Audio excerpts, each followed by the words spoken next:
Mr. Speaker, on March 19th of this year, the President sent us into kinetic military activity or war in Libya. Within 48 hours, the President notified the Congress, in accordance with the War Powers Act, of his decision to do so.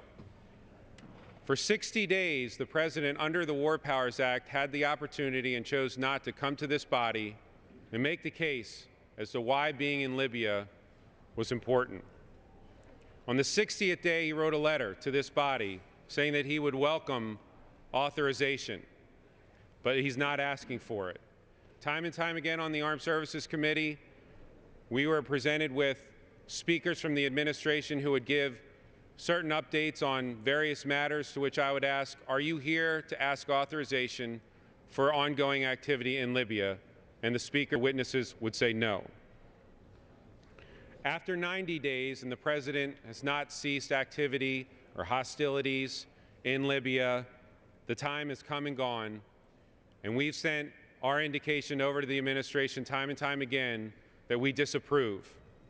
But because the War Powers Resolution, by some, either in the Republican or the Democrat or in the House or the Senate, is questionable whether or not they consider it constitutional or not, the President has operated in what we now know is called this zone of twilight as to whether or not he even needs our approval. So what are we left with? Mr. Speaker, we're left with today our option under our ability under the power of the purse to restrict funds from ongoing operations in Libya. Without it, and without the Supreme Court weighing in on whether or not the war powers is unconstitutional, in my opinion, the President is breaking the law, but he is being restricted by no body and being able to continue unfettered. Some have said that the War Powers Resolution isn't worth the paper that it's written on. To that I say, based on what Supreme Court decision? Based on what precedent? There is none, because the courts haven't weighed in on it. I know some of our colleagues here have a pending case before the court, and I wish them well. But what if they don't accept the case? What if they say these members, as they have said before, don't have standing? Then we're right back to square one. Mr. Speaker, today we have the opportunity to send a message to the executive branch, and this transcends party, but it exerts our power under the separation of powers to say we, the House of Representatives, are relevant.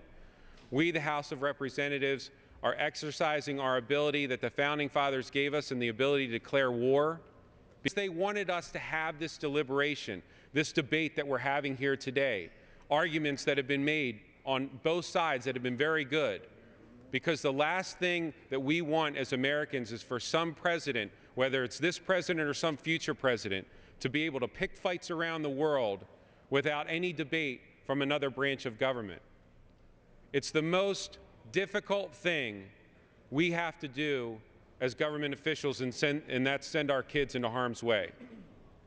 So it has to be a sober, deliberative, long debate. And the President had 60 days and chose not to engage in that debate.